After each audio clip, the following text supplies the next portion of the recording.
Hi hello welcome to our channel. నేను మీ శ్రీ. ఈరోజు మనం చెప్పుకోబోయే కథ నీకై తప్పించే నేను పార్ట్ 22. కథలోకి వెళ్ళే ముందు లైక్ చేసి కామెంట్ చేయడం మర్చిపోకండి ప్లీజ్ అండి. నేను ఇక్కడ ఉన్నట్టు మీరు చెప్పకండి. నన్ను నా కడుపులో పెరుగుతున్న బిడ్డని బతకనివ్వడం వణికిపోతూ చెప్పింది సబిత. అలాగే నువ్వు కంగారు పడకు, సబితని సముదాయించింది యజ్ఞ. దక్ష్ మారిపోయాడు ఇప్పుడు అని చెప్పింది యజ్ఞ. లేదండి, మీరు పొరపాటు పడుతున్నారు. అతను ఒక రాక్షసుడు, నేను అతన్ని అసలు నమ్మను అని భయంగా చెప్పింది సబిత. లేదు సబిత, నువ్వే తనని మోసం చేసి వెళ్ళిపోయావని అతను అనుకుంటున్నాడు అని చెప్పింది యజ్ఞ అర్థమయ్యేలా వివరంగా. ఏంటి, ఏమంటున్నారు మీరు?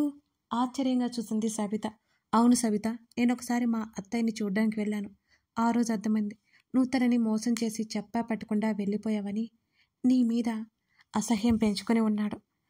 అప్పుడు నా విలువ తెలిసినా అంటూ నా దగ్గరకు వచ్చాడు. కానీ నేను అతన్ని పట్టించుకోలేదు. ఎప్పుడూ తన ముఖం చూపించొద్దని గట్టిగా చెప్పేశాను అని చెప్పడం ముగించి సబితని చూసింది యజ్ఞ. అదంతా నటన అయి ఉంటుందండి అని అంది సబిత స్థిరంగా. నేను మొదట అలాగే అనుకున్నాను, కానీ అదే నిజం సబిత. ఎందుకంటే నీ తర్వాత తను ఏ అమ్మాయిని కలిసింది లేదు. అదంతా నాకు ఎలా తెలుసు అనుకుంటున్నావా? రిషి హెల్ప్తో ఇదంతా నేను కనుక్కున్నాను. ఇదంతా నిజమే సబిత అంది యజ్ఞ. ఇదంతా నేను నమ్మలేకపోతున్నాను. ఒకవేళ నిజం కాకపోతే నా బిడ్డను కోల్పోవలసి వస్తుందేమో ఏడుస్తూ చెప్పింది సబిత. నన్ను నమ్ము సబిత, అత్తయ్య చెప్పింది. నీ గురించి అత్తయ్యకి కూడా చెప్పాడంట. నువ్వే కావాలని పట్టుబట్టాడంట. ఆస్తి ఇవ్వకపోయినా పర్వాలేదు అన్నాడంట. అత్తయ్యని ఒప్పించి నీ దగ్గరికి వచ్చేసరికి నువ్వక్కడ కనిపించలేదట. అంతకుముందు నెల క్రితం నీకు డబ్బులు కూడా ఇచ్చాడట, అవునా అని అడిగింది యజ్ఞ. అవును అంది సబిత. అందుకే ఆ డబ్బు తీసుకుని తన్ను మోసం చేసి నువ్వు వెళ్ళిపోయావని అనుకున్నాడు. నన్ను కలిసినప్పుడు అదే చెప్పాడు. నేను కోపంతో తిట్టేశాను కూడా. ఎందుకంటే నన్ను మోసం చేశాడు. నిన్ను మోసం చేసి పంపేసి ఉంటాడనేది నా ఫీల్. కానీ ఆ తర్వాత నా కంటికి కనిపించలేదు దక్ష్ అని ఆపేసింది యజ్ఞ. ఏమి చేయాలో అర్థం కాలేదు సబితకి. నీకు ఇప్పటికే దక్ష అంటే ఇష్టం ఉంటే, ప్రేమ ఉంటే నువ్వు అతన్ని కలిసి ఏర్పాటు చేస్తాను. మీ పెళ్ళి నేను జరిపిస్తాను అని చెప్పింది యజ్ఞ. ఆలోచిస్తుండిపోయింది సబిత. సబిత, నువ్వేం ఆలోచిస్తున్నావో నాకు అర్థమైంది. నీకు ఇష్టం లేకపోతే నేను అసలు ఫోర్స్ చేయను. నీకు ఇష్టం లేకుండా దక్షతో ఉండాలి అని నేను ఎప్పుడూ అనుకోలేదు కూడా. ఎందుకంటే బలవంతంగా ఒక బంధంలో ఉండాలంటే మనసు చంపుకొని జీవితాంతం నరకం అనుభవించాలి. నేను అటువంటి పరిస్థితి నుంచే వచ్చాను. నీ ఇష్టమిక. నువ్వు ఏది చేయమంటే అది చేస్తాను. నీ కడుపులో పెరుగుతున్న బిడ్డ భవిష్యత్ దృష్ట్యా నేను ఆలోచించాను. నీకు అది కూడా ఇష్టం లేకపోతే నేను అసలు ఈ విషయం ఇక్కడే మర్చిపోతాను. నీ బిడ్డను ఒంటరిగా పెంచగలవు, కాదనట్లేదా నేను. ఎప్పుడెప్పుడు ప్రాణాలు తీస్తాడా అని భయపడే కంటే ఒక్కసారి ఎదురుపడి చూడు. నీతో నేను రిషి వస్తాం. నీకెటువంటి సమస్య ఉండదు. అంటే అక్కడే ఉంచుతాం. లేకపోతే మాతో పాటు నిన్ను తిరిగి తీసుకొచ్చేస్తాం. నీకు ఎప్పటికీ ప్రమాదం లేకుండా చూసే బాధ్యత నాది. నువ్వే ఆలోచించుకో అని ఆగి, ఒక విషయం సబిత, నువ్వు బలవంతంగా ఒక బంధంలో ఇమడాలి అని అస్సలు కోరుకోను నేను. మళ్ళీ చెప్తున్నాను, దక్షి మీద నమ్మకం ఎటూ లేదు నీకు. నీ లైఫ్లో ఒక సెకండ్ ఛాన్స్ ఇవ్వు. ఆ తర్వాత అది ఎటువైపు దారి తీస్తుందో చూడు. నీకు కష్టం కలిగించేది కాకుండా ఉంటే ఆ దారిలో నడు. లేకపోతే ఆ దారిని అక్కడితో మూసేసి మరో బాట పట్టు. ఎవరు ఏమనుకున్నా సరే నీ జీవితంలో నిర్ణయం తీసుకునే పూర్తి హక్కు నీదే అని పైకి లేచింది. అదిగో నా ఫోన్ నెంబర్. నీ నిర్ణయం ఏమిటో చెప్పు. నీకు ఇష్టం లేకపోతే మా ఆశ్రమం ఉంది, అక్కడే నువ్వు మీ అమ్మ ఉండొచ్చు. సమస్య ఏం లేదు. నేను రిషితో మాట్లాడతాను అని చెప్పింది యజ్ఞ. అలాగే మేడం, నేనేమీ అంత పెద్దదాన్ని కాదు. యజ్ఞ అని పిలువు చాలు అంది యజ్ఞ. తల ఊపింది సబిత. రిషి అంటే ఎవరు? మీతో పాటు వచ్చిన ఆయనే కదా? చిన్నగా అడిగింది సబిత. నా భర్త. యజ్ఞ నవ్వింది. మీ పేరు చాలా బాగుంది అని మనస్ఫూర్తిగా చెప్పింది సబిత. చూడు సబిత, నువ్వు నా జీవితంలోకి అడ్డు రాలేదు. అది అలా ముగిసిపోయింది. నేను నీ లైఫ్కి అడ్డు ఉండకూడదని అక్కడి నుండి వెళ్ళిపోయాను. అని రిషికి ఫోన్ కలుపుతూ బయటికి వెళ్ళిపోయింది యజ్ఞ. వారం రోజుల తర్వాత నైట్ డిన్నర్ చేసి టీవీ ఆన్ చేశాడు రిషి. పాల గ్లాస్ అతనికి ఇచ్చి పక్కనే కూర్చుంది యజ్ఞ. ఇవి తాగాల్సింది నేను కాదు, నువ్వు అన్నాడు ఆమెకే తాగేస్తూ. బలవంతంగా తాగించాడు రిషి. ఇవి నీకోసం తెచ్చాను అని ముఖం నల్లగా పెట్టుకుంది యజ్ఞ. నువ్వు ముందే చెప్పాలి కదా మరి. నువ్వెక్కడ చెప్పనిచ్చావు నన్ను అని చిరుకోపంగా చూసింది. నవ్వితే అలుగుతుందని బలవంతంగా నవ్వుని దాచుకున్నాడు రిషి. రిషి పిలిచింది అతన్ని చిన్నగా. అన్నాడు ఆమె వైపు తల తిప్పి. మా అత్తయ్యని చూడాలి, వెళ్దామా ఒకసారి అని అడిగింది యజ్ఞ. యజ్ఞని చూశాడు రిషి. కంగారు నిన్న కళ్ళతో అతన్నే చూస్తోంది. వెళ్దాం. ఆమె చేతిని పట్టుకున్నాడు రిషి. ఎప్పుడు వెళ్దాం? నీకు ఫ్రీగా ఉన్నప్పుడు చెప్పు, అప్పుడు వెళ్ళి వద్దాం అని అతని భుజం మీద వాలింది. అదంతా నీ ఇష్టం అని చెప్పాడు రిషి. నా ఇష్టం అనుకుంటే నీ పనులన్నీ ఆగిపోతాయి మరి అంటూ కళ్ళు ఎగరేసింది యజ్ఞ. అన్నిటికీ సిద్ధమే మరి అన్నాడతను. రేపే వెళ్దాం. అతని వైపు కళ్ళెత్తి చూసింది యజ్ఞ. అలాగే. పైకి లేచి ఆమెని చేతుల్లోకి తీసుకున్నాడు రిషి. ఏంటిది? గట్టిగా అతని షర్ట్ కాలర్ పట్టుకుంది యజ్ఞ. బరువు ఎంతున్నావో చూస్తున్నా అని అన్నాడు ఆమె కళ్ళల్లోకి చూస్తూ రిషి. ఇలాగో చూస్తారా బరువు అని ఆశ్చర్యంగా చూసింది. నాకైతే ఇలాగే చూడడం వచ్చు. సన్నటి చిరునవ్వు అతని ముఖంలో ఉంది. ఎంత ఉన్నాను మరి? అతని మెడ చుట్టూ చేతులు వేసి అడిగింది. నా ప్రేమంతా అన్నాడు. అయోమయంగా చూసింది యజ్ఞ అతని వైపు. అంటూ ఆమె నుదురికి తన నుదురు ఆనించాడు. 2 క్షణాలు ఆలోచించి, నేను వెయిట్ ఎక్కువ ఉండను అంటే నీ ప్రేమ తక్కువే అన్నమాట అని అడిగింది. అతని సమాధానం కోసం ఆతృతగా అతని కళ్ళలోకి చూసింది. నువ్వు ఎంత ఉంటావో నా ప్రేమ అంతే ఉంటుంది. నీకోసమే మొత్తం ఉంటుంది. నీ ఎంతకంటే ఎక్కువైతే నీ కాకుండా పోతుందని నీకు మాత్రమే సొంతమయ్యేలా ఉంటుంది.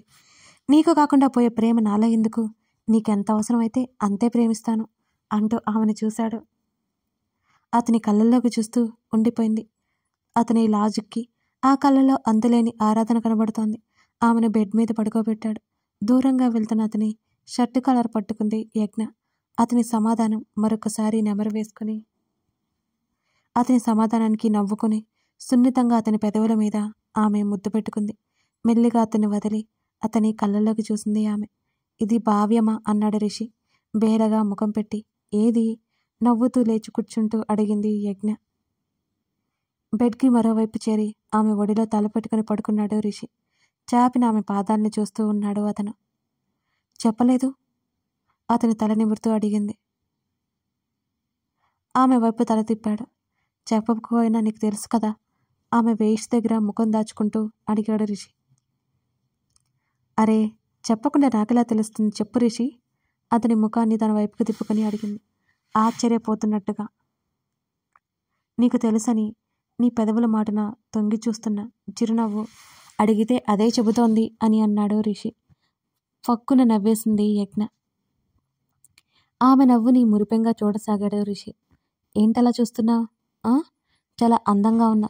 ఇంకా ఇంకా చూడాలి అనిపిస్తోంది. కొత్తగా మాట్లాడుకో. మరోవైపు చూసింది అతని చూపులకి తాళలేక. నిజం మాట్లాడుతున్నా. ఇదేమీ కొత్త కాదు, నిత్య సత్యం అన్నాడు. చాలిక అతన్ని అసలు చూడనేలేదు తను. నవ్వాడు ఆమెనే చూస్తూ. రిషి 2 నిమిషాల తర్వాత పిలిచింది. నన్నెందుకు ప్రేమించావు? అతని కళ్ళలోకి చూసింది యజ్ఞ.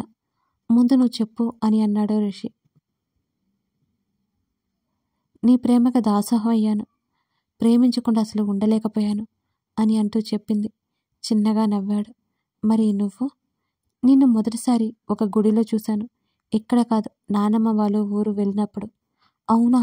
ఆశ్చర్యం ఆమెలో. అవును, చీరలో ఉన్నా. చాలా బాగున్నావు. అలా కనిపించి ఇలా మాయమయ్యావు. ఇక ఎప్పుడూ కనిపించలేదు. ఆ తర్వాత మన ఆఫీస్ క్వార్టర్స్ దగ్గర టిఫిన్ షాప్లో చూశాను. ఆశ్చర్యం ప్లస్ ఆనందం. నీ ఎదురుగా ఉంటే అసలు నా వైపు కూడా చూడలేదు నువ్వు. నవ్వినా పట్టించుకోలేదు. నీ ముఖంలో ఏ ఫీలింగ్ లేదు అసలు. ఆ తర్వాత నీకు తెలుసు మన ప్రతి మీట్ తెలియకుండానే నీ ముఖంలో సంతోషం చూడాలి అనుకున్నా నేనప్పుడు. చూసేశాను అని చెప్పడం ముగించాడు రిషి. ఏమీ చూడలేదు, మాట్లాడలేదు యజ్ఞ. వాళ్ళ ప్రతి మీటు గుర్తు చేసుకోసాగింది. యజ్ఞ సరిగ్గా పడుకో అంటూ లేచాడు రిషి. అతని హత్తుకొని కళ్ళు మూసుకుంది యజ్ఞ తులసి. సబిత ఏ సమాధానం చెప్పింది అని అడిగాడు రిషి. తను దక్షిని ప్రేమించింది రిషి. భయంతో పారిపోయింది, కానీ ప్రేమ లేక కాదు, దక్షితో కలిసి ఉండాలని ఆమె నిర్ణయించుకుంది. మనతో తీసుకువస్తే సరిపోయేదే కదా. లేదు, దక్ష్ తీసుకువచ్చేసుకుంటాడు. వెళ్తున్నాం కదా, ఇన్ఫర్మేషన్ పాస్ చేద్దాం అంది. కారు దగ్గరికి దిగి దక్ష వాళ్ళ ఇంట్లోకి నడిచారు. ఇద్దరూ లోపలికి వెళ్ళారు. యజ్ఞ ఉన్నప్పుడు ఉన్న పనమ్మాయి యజ్ఞని గుర్తుపట్టి హడావుడిగా కృష్ణవేణి రూముకి పరిగెత్తింది. ఆవిడ ఆ మధ్యనే కాస్త కోలుకుంటుంది. దక్షి పూర్తిగా మారిపోయాడని నమ్మి యజ్ఞ జీవితం సరిగ్గా ఉందని ప్రశాంతంగా ఉంది కృష్ణవేణి. అమ్మా, మీ కోడలు గారు వచ్చారు అని చెప్పింది పనమ్మాయి. నా కోడలు ఎవరు అనుకుంటూ మెల్లిగా బయటికి నడిచింది కృష్ణవేణి. యజ్ఞ చూసి ఆశ్చర్యపోయింది. సంతోషంగా అనిపించింది కృష్ణవేణికి.